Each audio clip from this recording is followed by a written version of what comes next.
자, 백 기자. 또 진짜 스토킹 또 사건인데 한 여성의 집에 누군가 침입을 했다고요? 네, 경찰에 먼저 신고를 했는데요. 지난 11월이었습니다. 20대 여성이 누군가 우리 집에 좀 들어오는 것 같다. 그리고 물건을 훔쳐가는 것 같다. 이런 내용으로 신고를 했습니다. 조사를 해보니까 한 남성이 보였는데요. 건물 관리인을 사칭하면서 비밀번호를 알아냈고 들어와서 지갑과 현금을 꺼내가고 또 물건도 부쉈습니다. 알고 보니까 이 남성, 여성에게 사귀자면서 지속적으로 문자를 보냈던 전 직장 동료였습니다. 자, 들으신 대로 결국 스토킹 범죄였습니다. 그런데 수사 과정에서 더 놀라운 사실이 드러났다고요, 김 아나운서? 네, 스토킹 범죄 처벌법 위반 혐의로 검찰에 송치된 이 남성. 그런데 추가 수사 과정에서 놀라운 사실이 드러났습니다. 남성이 살던 원룸을 압수수색했더니 에탄올과 테이프, 흉기와 대형 캐리어가 발견된 건데요. 남성의 휴대전화에선 에탄올 질식, 살인범 처벌 이런 단어들을 검색한 흔적도 나왔습니다. 더 충격적인 사실은 남성이 최근 새로 얻어 이사를 간 원룸이 피해자의 집과 복도를 사이에 두고 바로 맞은편에 있는 집이었다는 겁니다. 이 증거물을 토대로 추궁을 하자 남성은 교제를 거절당한 뒤 여성을 살해하기 위해 기회를 노렸다고 자백했습니다. 지난해부터 스토킹 처벌법이 시행되고 있는데도 왜 이런 피해가 계속되는 걸까요? 그러니까 말입니다. 왜 자꾸 이런 피해가 계속되는 걸까요? 자, 여기서 세 번째 사건 체크 포인트 짚어보죠. 수사로 드러난 살인 계획입니다.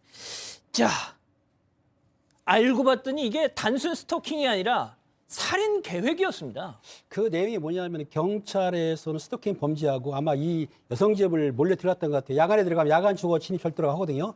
그 스토킹 처벌법에 해가지고 송치를 할 때 저희가 수사 보고서를 쓰거든요. 예. 그러니까 범죄가 드러나지 않는 확실한 경우였으면 수사 내용을 썼는데 거기에 이상한 물건이 나왔던 것 같아요. 그 수사 보고를 써가지고 쓰게 되면 검찰로 송치를 하는데 송치받은 검사가 수습검사였다는 거예요. 예. 그 수습검사 위에는 주임검사가 있고 부부장 있고 부장검사가 있는데 그 수습검사가 그 아마 내가 알기는 이제 선배들이겠죠. 그 주임검사의 도움을 받아가지고 휴대전화에 포렌식을 했던 것 같아요. 예. 했고 또 압수수색 영장을 신청해가지고 압수해 보니까 이 가해자가 이 스토킹 범죄뿐만 아니라 살인을 음모한 정황을 밝혀냈던 거죠.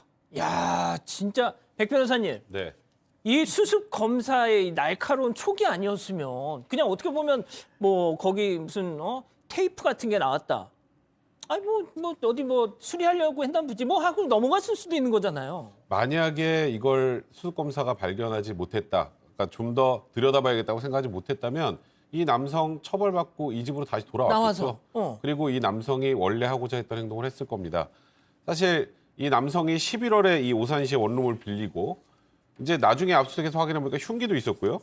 대형 캐리어와 대형 비닐봉투가 있었습니다. 이건 뭐에 필요할까요? 나중에 살해하면 사체 유기할 예. 때 쓰려던 물건이고 거기다 에탄올과 테이프 이런 것까지 발견이 됐고요. 그다음에 이제 휴대전화를 압수해서 알아보니까 휴대전화로 에탄올 질식사, 살인범 형량 이런 걸 검색한 것으로 확인이 됐습니다. 그러니까 지금 이 남성이 빌렸다는 원룸이 이 여성이 거주하는 원룸 복도를 끼고 바로 반대방이었어요. 그러니까 완전히 아예 이 여성 본인의 교제 요청을 거절했으니까 살해하겠다라고 마음을 먹고 이런 걸 준비를 했던 겁니다. 근데 이런 상황에서 단순히 스토킹 처벌법 같은 걸로 처벌을 받고 끝났다면 결과가 어땠을까? 이번 수습검사가 이 부분을 정말 잘 들여다봤던 것 같습니다. 와, 진짜 저도 오피스텔에 살지만 아무리 오래 살았어도 맞은편에 누가 사는지 솔직히 잘 모릅니다. 뭐 출근했다가 뭐 퇴근하고 뭐 이러다 보면 서로 마주칠 일이 별로 없잖아요. 그러니까 그 피해 여성이 살고 있는 그 원룸 맞은편에 승현님 어떻게 보면 베이스 캠프를 차린 거예요. 뭐 만약에 옆에 있었던 사람이 이 사실을 알았다면 정말 섬뜩하고 무서워서 그날 바로 다른 장소로 옮길 수밖에 없었던 상황인 것 같은데요.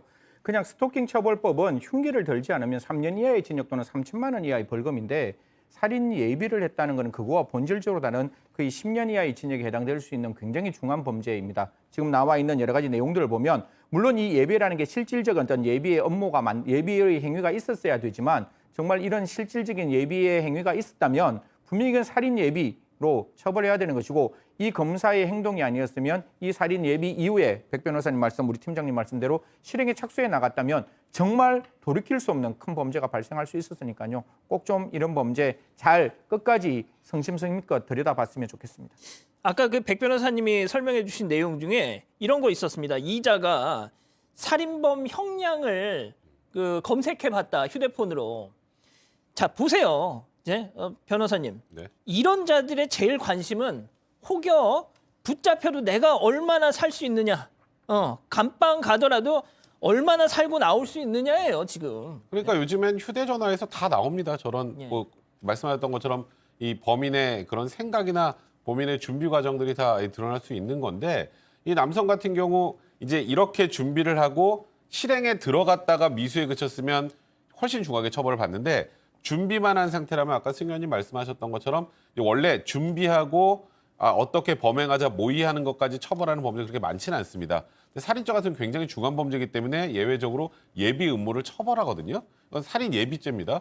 그러면 이 경우 10년의 징역형에 처해지기 때문에 그 전에 있었던 아까 스토킹 처벌법이나 기타 뭐 야간 주거 침입 절도 플러스 형법상 살인 예비죄로 처벌이 될 텐데요. 잠깐 다시 말씀드리지만 이 사람이 예비에 그친 건 아까 그 수습 검사의 날카로운 촉이었던 것 같습니다. 자 그런데 말이죠, 이 검찰 이 그 수습 검사 박수 쳐 드리고 싶은데 이 검찰에서 그랬답니다. 이 피해 여성에게 빨리 주거지를 옮기시는 게 좋겠다. 승 의원님, 결국은 말이죠, 피해자가 이사를 가야 됩니다. 예? 그게 어떻게 보면 검찰에서 지금 이 해답으로 제시한 게 빨리 이사를 가시는 게 좋을 것 같습니다라고 했다는 거예요.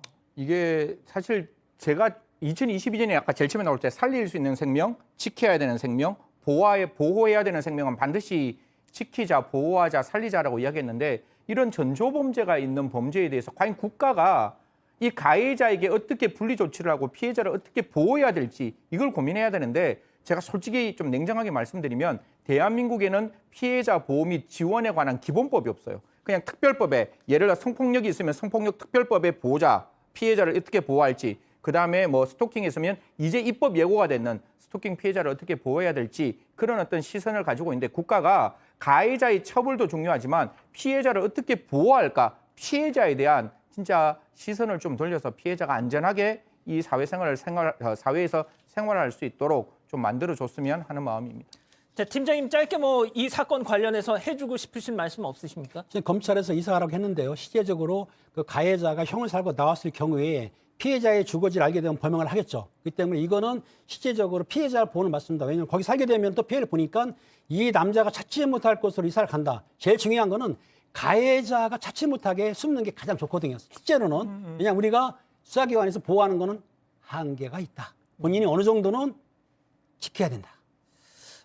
참 그 현실을 모르는 바는 아니지만 왜 피해자가 꼭 이렇게 이사를 다녀야 되고 숨어야 되는지 이 현실 자체가 너무 좀 짜증이 납니다.